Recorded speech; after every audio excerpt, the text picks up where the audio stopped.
Y perdone que mencione, pero hay que recordar la historia, fue terrible. Y nos pusieron grillete. Viendo que en la política te lanzan lodo, te lanzan calumnias, te lanzan falsedades. Estamos con el doctor Jorge Yunda. No necesita presentación.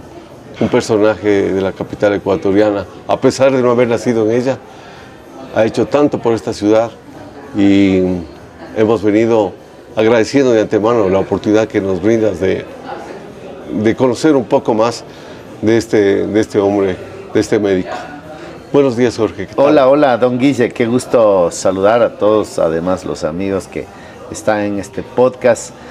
No te creas, yo creo que los conocidos y los famosos han marcado una historia. Uno medio conocido por la actividad que ha realizado, pero yo creo que conocido, Julio Jaramillo, Eloy Alfaro, o sea, son referentes, pero claro, el estar al aire en una radio popular, el haber ocupado un cargo público, la dirigencia deportiva, tal vez te hace, digamos, algo conocido en cierto grupo objetivo, porque ya los centennials tienes que trabajar como en el podcast, en la parte digital, para que algo te conozcan. Y lo bueno que conoces todo lo que se refiere a comunicación.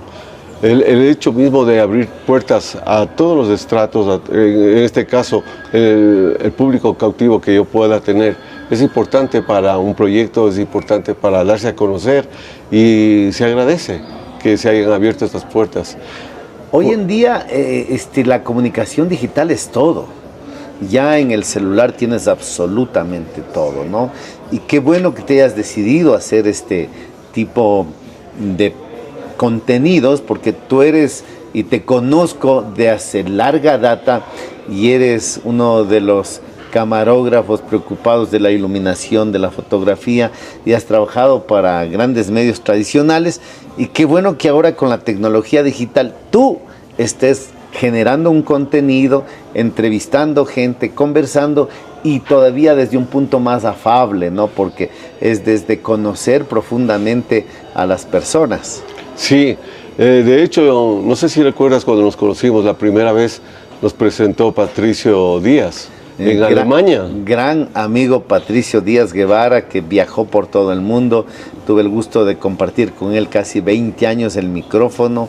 Se nos adelantó en este camino que todos tenemos que recorrer, y prácticamente pues ha dejado un legado, y fue quien nos presentó. Y tú ahí trabajabas en un medio tradicional, ¿no? Sí, yo trabajaba para mi revista en ese entonces, Click Deportivo. Claro, sí, que, sí. Estuve, nos conocimos, decía yo, allá en Alemania, cuando fuimos a un outlet de Adidas. Sí. Y te veo ahí con Patricio y dije, pero nunca me imaginé la magnitud de la persona que estaba conociendo. Así que, bueno, si sabes cómo es la cultura ecuatoriana, cuando viajamos fuera, buscamos el outlet. ¿Por qué? Porque ahí hay productos que ya, porque ha pasado un año, ya baja sustancialmente el precio, porque tiene alguna cosita que al europeo no le gusta, que nosotros no nos damos cuenta, ya ha bajado el precio. Pues así somos los ecuatorianos, ¿no? Sí, no, yo ponía esto en antecedente para que la gente sepa cómo conocía a Jorge Yunda. Y yo no tenía idea de la magnitud del personaje con el que estuve saludando en ese entonces. Cuando regreso al Ecuador, me sentí muy honrado, muy...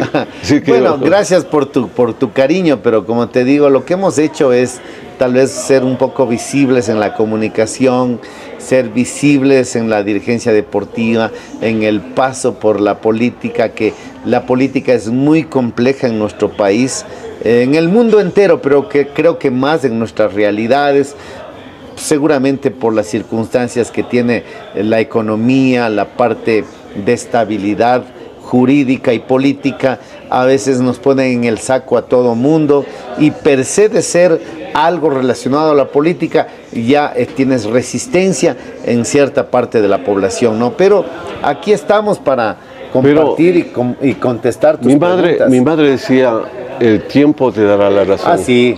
Y el tiempo ha logrado ubicarte donde te corresponde. Bueno, y eso gracias. La gente debe saber, ¿no? Debe saber, y me siento honrado que, por ejemplo, gente como tú del pueblo y saber que yo paso jugando vóley en las canchas de mi ciudad, de mi país, hace de que la gente vaya viendo que en la política te lanzan lodo, te lanzan calumnias, te lanzan falsedades.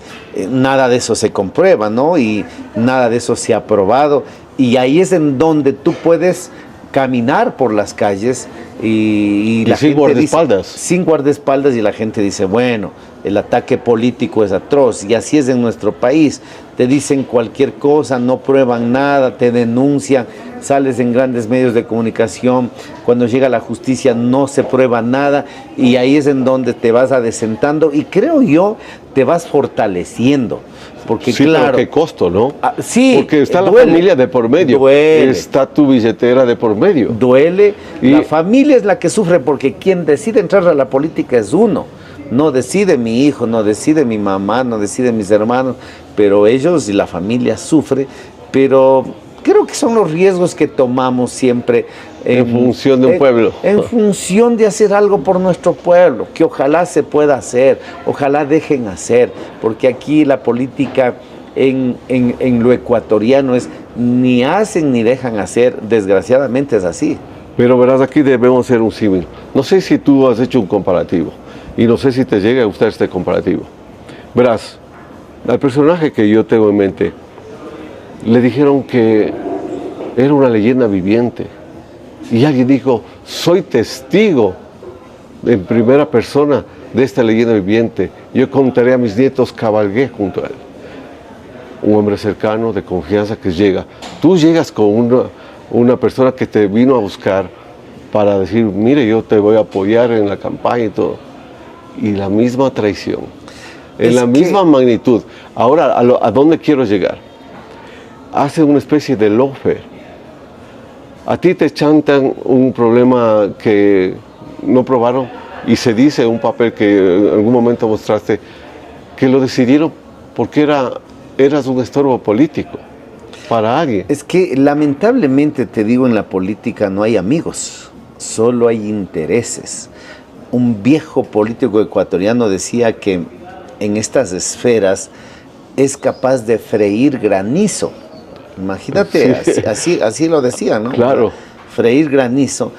O sea, atropellan principios y atropellan valores con la finalidad de llegar a una meta o económica o de poder político. Entonces, cuando hay alguien que quiere hacer algo por el pueblo, lo primero que hacen es lanzarle lodo, ensuciarle dardos, y muchas veces, si tú has dicho una frase, utilizar la justicia. Claro. Se utiliza la justicia, y hoy la justicia es fácil de utilizar. Es delincuencia organizada, utilizas rápidamente el tema de que algo parece que no se usó bien, peculado, algo, enriquecimiento, bueno, cualquier cosa se utiliza. Y la gente se asusta, ¿no? Y la gente dice, ah, carambas, este ha sido un delincuente, este ha sido un ladrón, este ha sido un corrupto. Pero cuando no se prueba nada, como tú dices, claro, cuando te denuncian de cualquier cosa frente a un tribunal, no se prueba nada, ya a veces el daño está hecho. Alguien se queda con esa imagen, ¿no?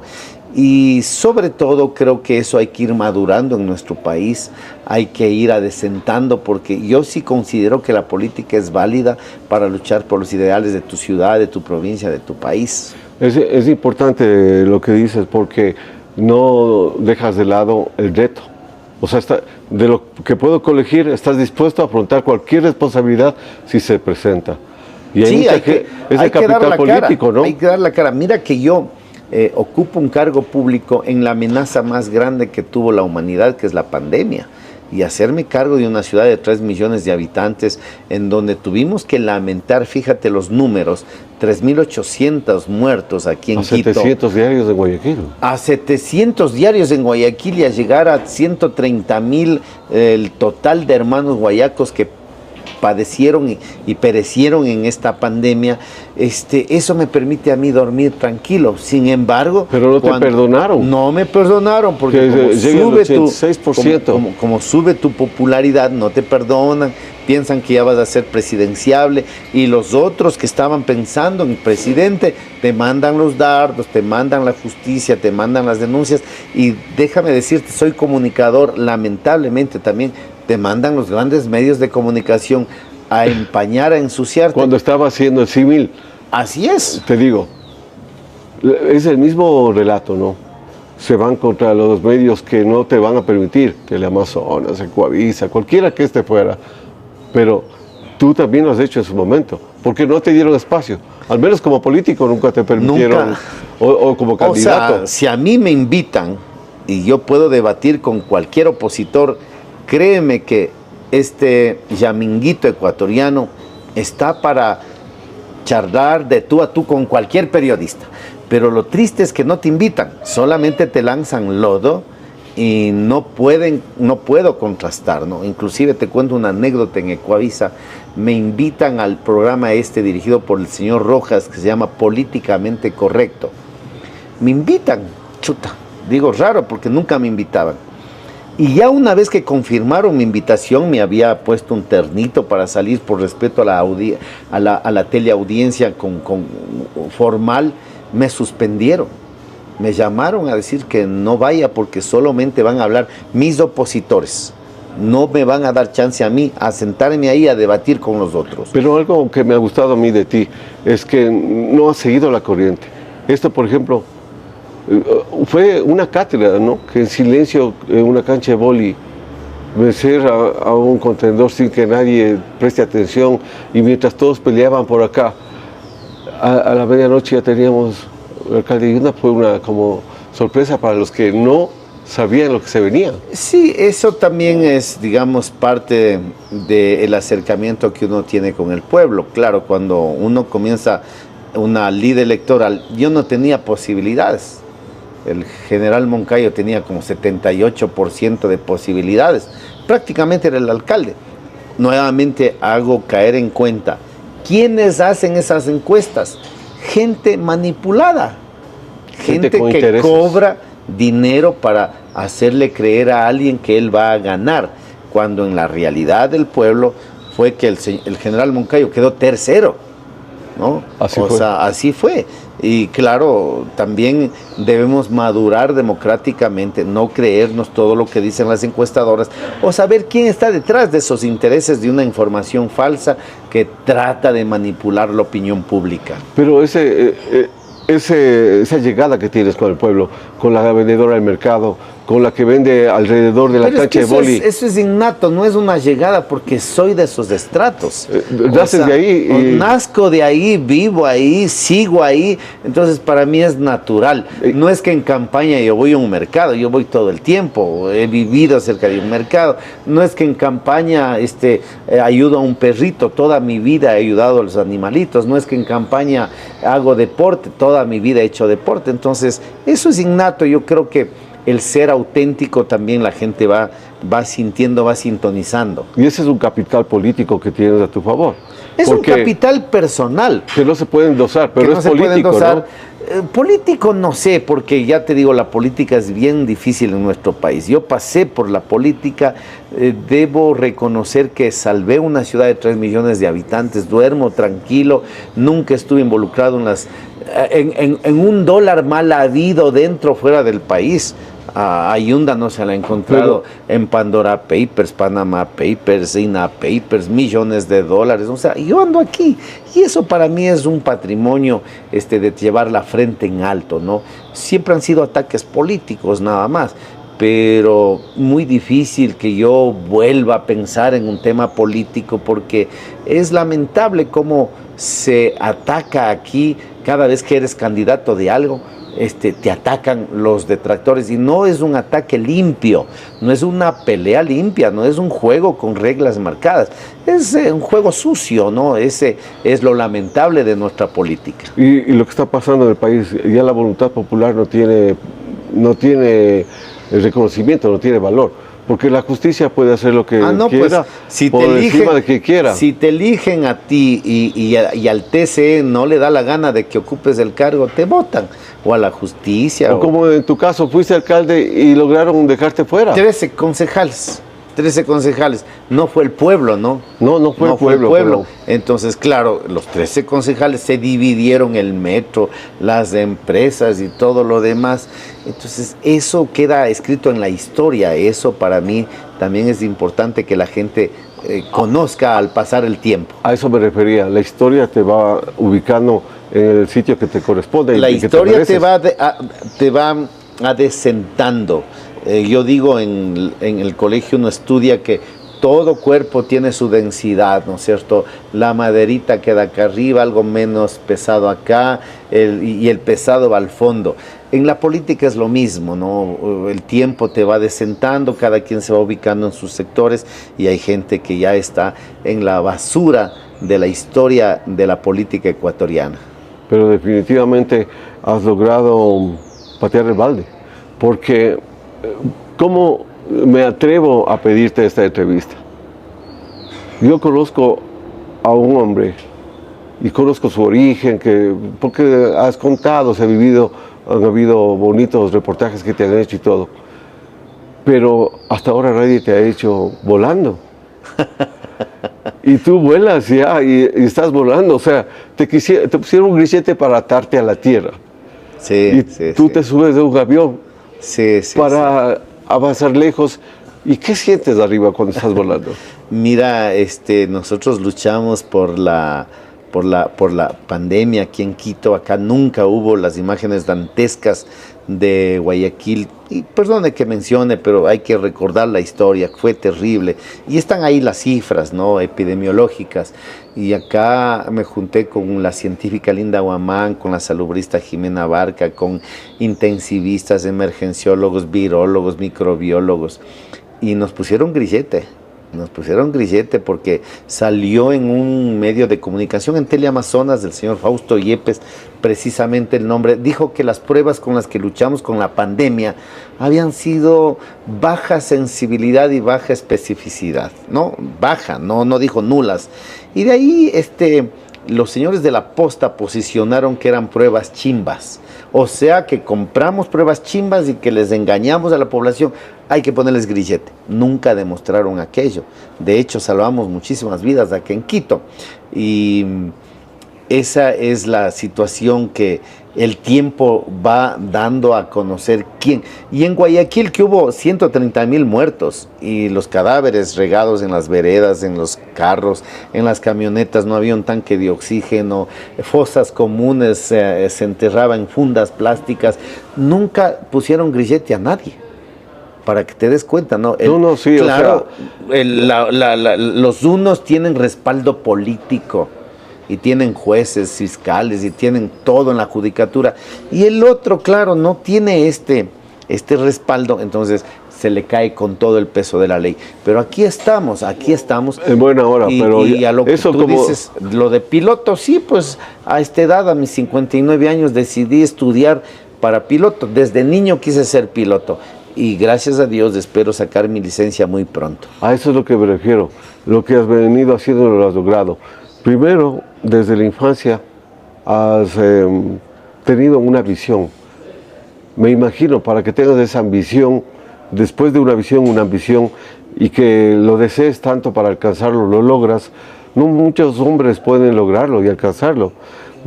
Llegas a Quito, tienes amigos, les empujas a formar un grupo.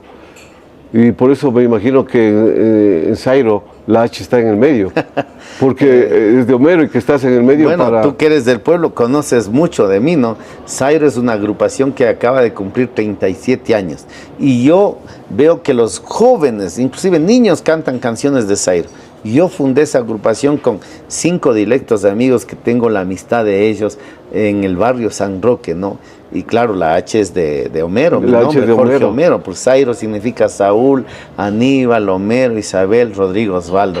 Para los que pasan tu edad, saben que Zairo es parte importante de la juventud de aquellos tiempos. A mí no me puedes cantar, ¿te acuerdas de mí? Porque yo soy el que ayer se marchó. Pero no, yo sí me acuerdo de ti, o sea, me acuerdo ahora que te conozco y he querido ver quién es la persona detrás del personaje, ¿no? El hombre, porque está un hombre que también es médico. Como médico lograste llegar a visualizarte a nivel de Latinoamérica y del mundo cuando indicaron que era exitosa la gestión. En la pandemia, claro. Eso mira, ya queda en la historia, yo soy ¿no? creyente y siempre le pido a Dios siempre sabiduría para poder tomar decisiones. Y parece que esas cosas de la vida, o Dios principalmente, me pone en la alcaldía de Quito justo en una pandemia. Me sirvió mi profesión para poder actuar de manera eficiente y tener acá una ciudad que nunca colapsó su sistema sanitario. Inclusive hicimos un hospital, porque esto veíamos que solo los del primer mundo pueden hacer. En el Bicentenario, tú recordarás, hicimos un hospital para 200 camas.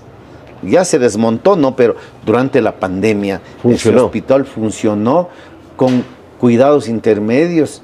Muchas veces se necesitaba intubar. Ahí salvamos muchísimas vidas con oxígeno, con gases médicos. Incluido de los concejales que se trataron ahí, ¿no? Ahí se trataron concejales y se salvó la vida. Mira cómo es la vida. 2 concejalas se trataron ahí y salvaron su vida. Y el concejal que no fue a ese hospital y buscó otro, lamentablemente falleció. Bueno, volviendo al tema, ese es el hombre médico. Conocimos al hombre niño, al que crece en el campo, al que crece en una acuarela, porque si la gente escucha por la radio tu relato de cómo fue tu infancia, empieza a pintar colores y paisajes que solo la imaginación puede alcanzar. Tengo una niñez como el promedio de los ecuatorianos. Yo soy rural, yo nací en un pueblito, el Cantón Guano, en la provincia de Chimborazo. Migré muy niñito con un padre zapatero, una madre costurera, a Quito, a San Roque. Y ahí yo digo, me hice quiteño a los 15 días. Yo nunca niego mis orígenes, orgullosamente chimboracense, pero quiteño por adopción, pues toda mi vida en Quito. Hasta llegaste a ser su alcalde. Hasta llegué a ser alcalde de esta ciudad, que en mi época los problemas que se lidiaba era el tráfico, ¿no es cierto? El que se cargue la wincha al carro mal parqueado, ya decían qué pésimo alcalde, se van cargando los carros mal parqueados.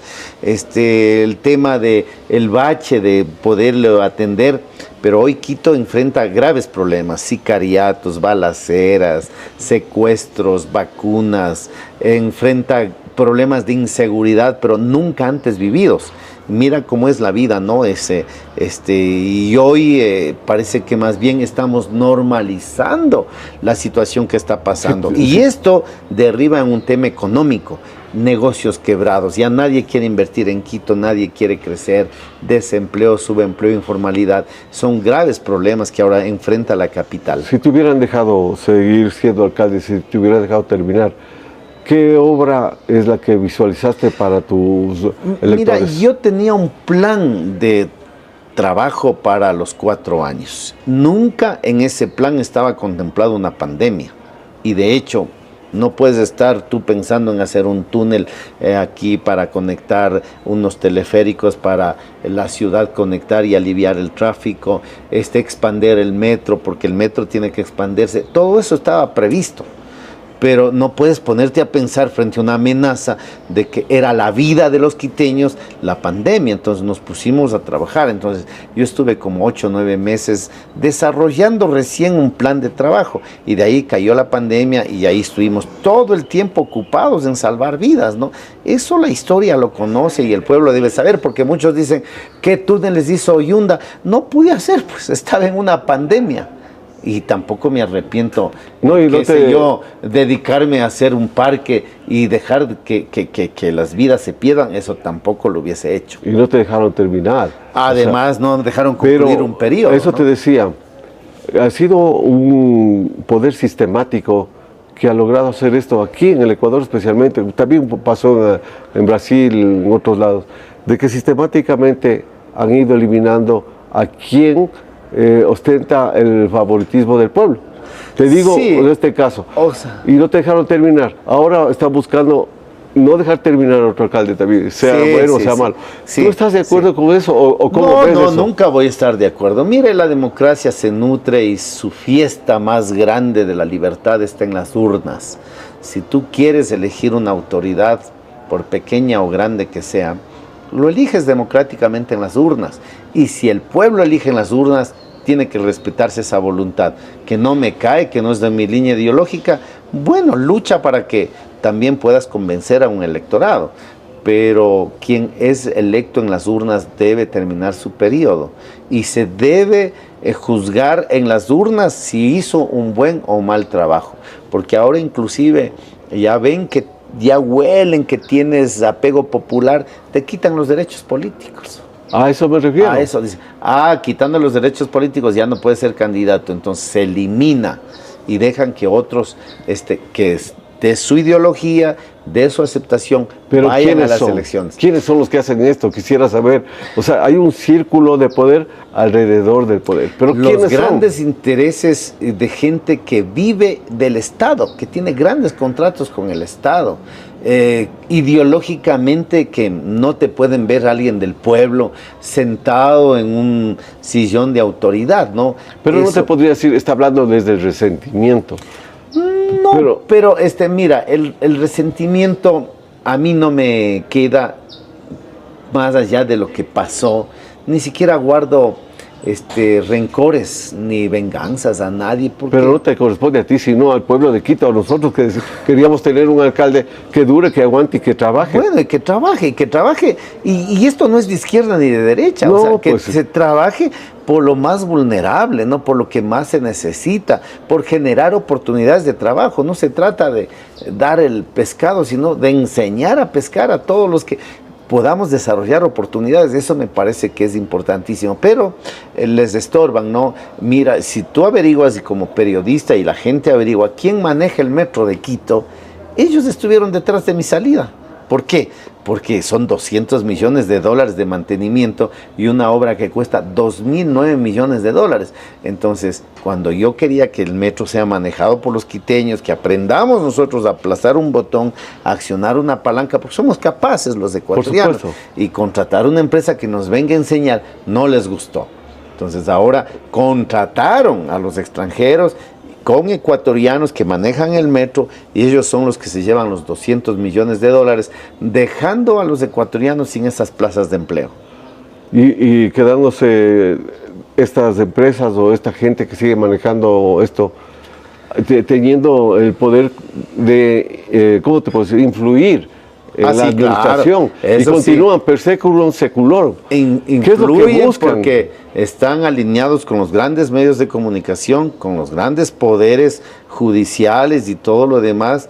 Eso es lo triste de nuestra sociedad. Esto no pasa en el primer mundo, esto no pasa en Estados Unidos, esto no pasa en Europa, ¿no? Aquí se manipula, lamentablemente. Pero el pueblo es sabio ahora con lo digital, con los podcasts que estamos aquí grabando. Imagínate que tú has traído aquí unas cámaras y estamos conversando, y esto en los años, hace unos 5 años nomás, no era viralizado, no salía. Y hoy tenemos la oportunidad de hablarle a la gente directamente a través de estos contenidos. Ahí tengo una pregunta que hacerte. Yo manejo una frase que se dice: espacio que no se ocupa se pierde. Estás hablando de los grandes medios de comunicación que influyen en cierto sector de la gente, porque ya todo está cambiando. Sí, es verdad, ya no influyen en los jóvenes. En cierto sector, especialmente adulto mayor, influye muchísimo estos grandes medios de comunicación por tradición, ¿no? Y yo no tengo nada contra los grandes medios de comunicación, porque son empresas privadas pero ya, y todos conocemos que ahí se informa lo que le interesa al dueño y se esconde y se tapa lo que no le interesa al dueño, y eso es lícito porque es con plata privada. No te puedo decir, no es moralmente bien visto, porque si vas a informar tienes que informar con la verdad, pero no se hace eso en medios privados. Pero mira, tú has tenido un desarrollo de una inteligencia diferente al común denominador. Lo hiciste con grupos musicales, lo hiciste en la industria musical, lo haces en la radio, pero hay algo que has quedado como en deuda con la gente. Empezó a ver este programa en Canela TV, que Loro Mero era el conductor, ya. El conductor.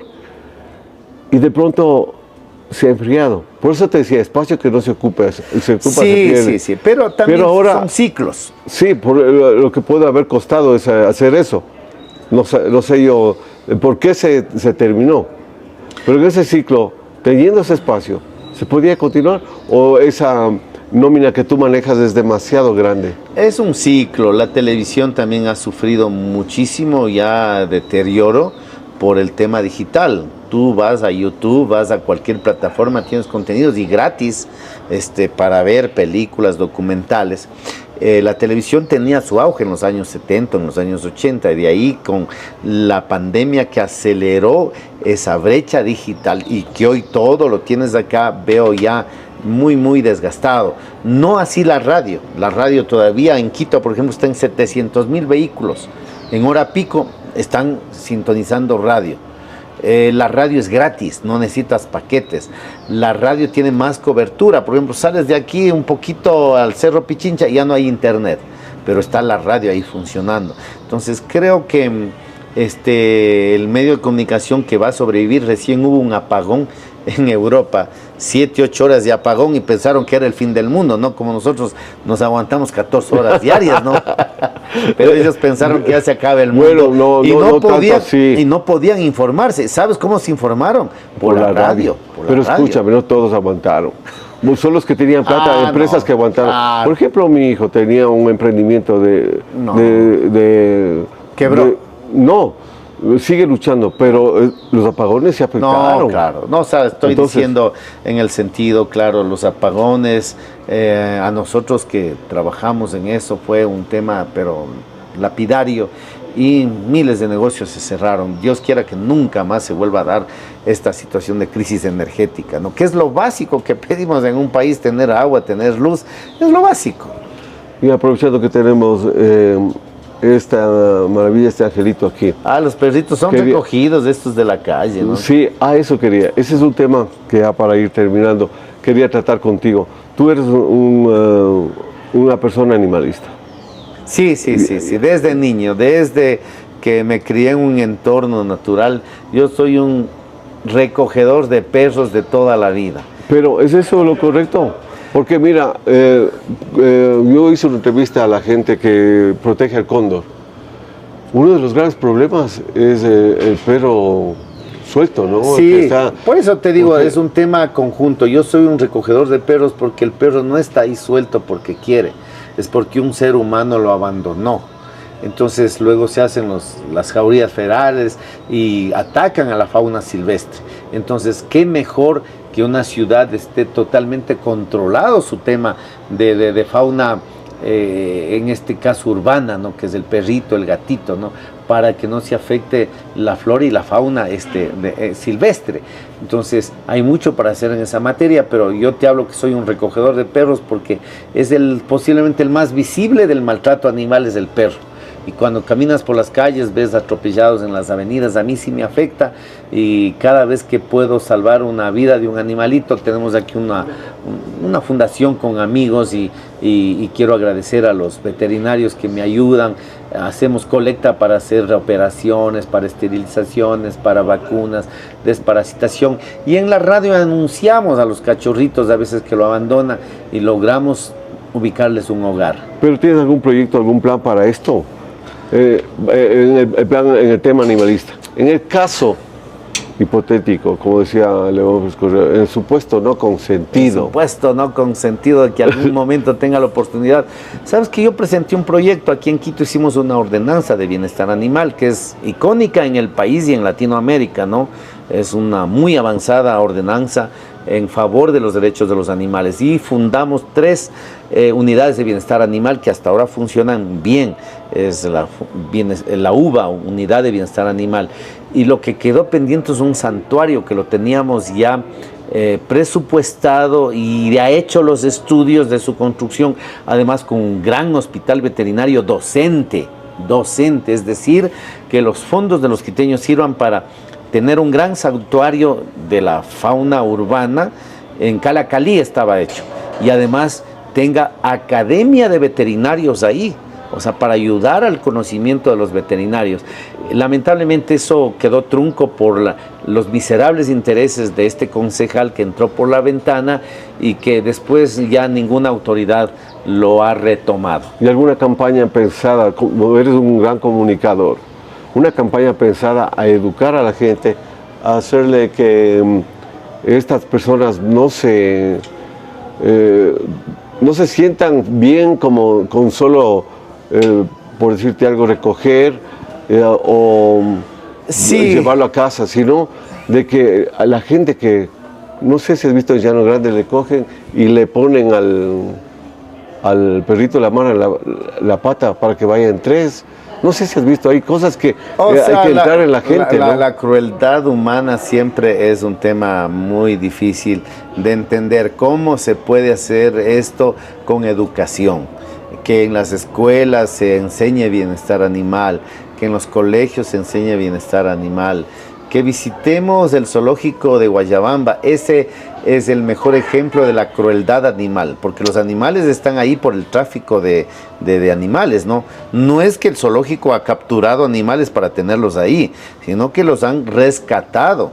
Entonces, cada vez que vamos al zoológico vemos ahí a un oso en una jaula, un cóndor sin poder volar, vemos ahí un venado, es porque alguien lo sacó de su hábitat, ¿no? Entonces tenemos que ser más empáticos y armónicos de vivir con los demás seres vivos. Ya que has demostrado que miedo no tienes, porque treparse a un avión, coger el volante y volar, eso es no tener miedo. Decir que de la política no estás arrepentido, que no le quitas el cuerpo a eso.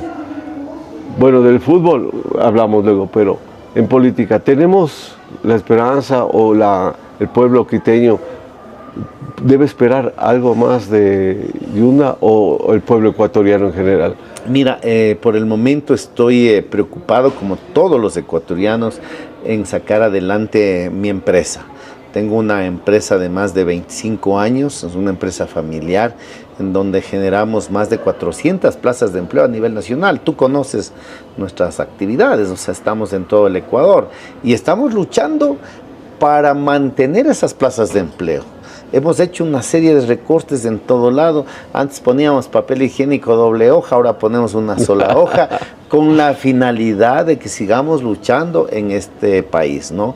Y a eso estoy dedicado ahora. Soy un político, no sé si algún momento voy a volver a ejercer esa actividad, pero por ahora estoy dedicado a mi parte privada.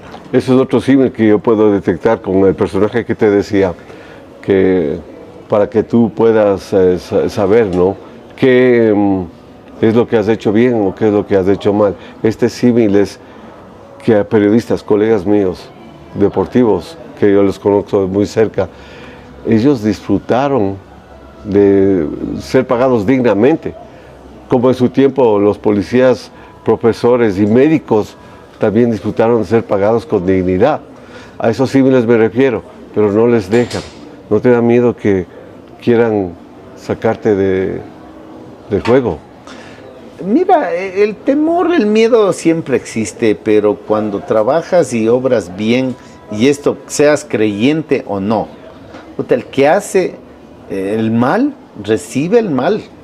El que hace el bien, recibe el bien, seas creyente o no.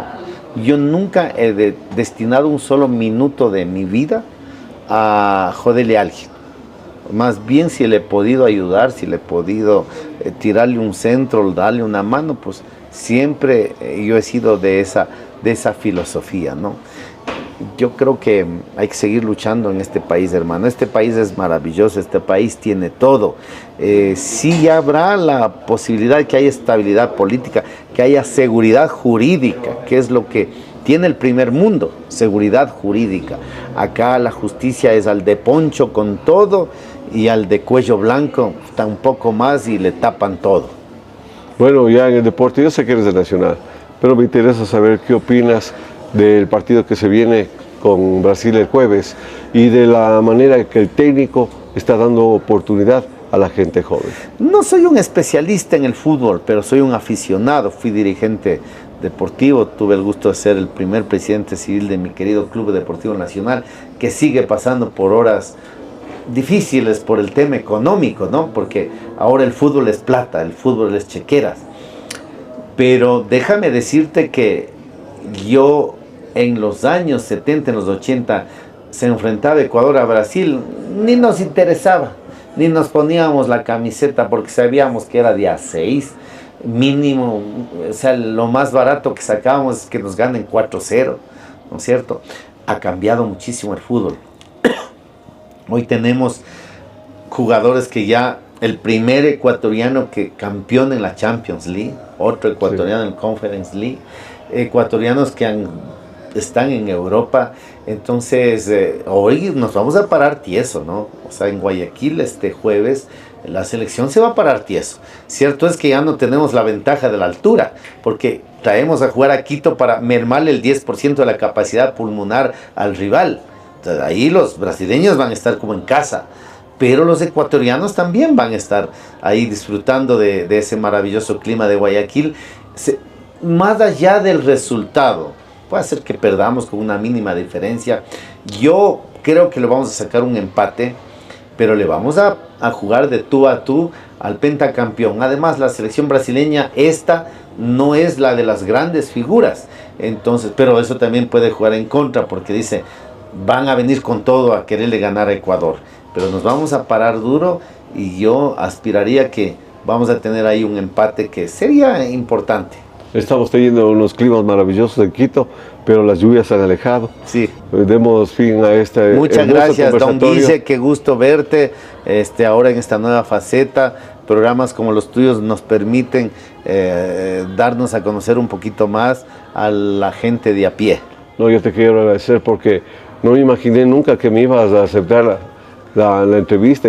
¿Por qué no, hermanos? Porque yo, verás, tú eres un médico y a través de esto te has encargado de cuidar vida, pero has dado vida a tanta gente, a tantas personas, es decir, has cambiado la vida de muchas personas, como Miguel, nuestro directo amigo en común, Miguel Badió, me refiero, que has llegado a donde has llegado por el espacio que le has permitido. Yo tengo la esperanza de que ahora lleguemos siquiera al millón de seguidores después de esa. Sigue luchando, hermano, sigue luchando. Me parece que tú eres un comunicador nato y hoy te has atrevido a hacer estos contenidos. Te felicito porque hay que perder el miedo y salir adelante. Gracias, don Guille. Muchas gracias a todos ustedes.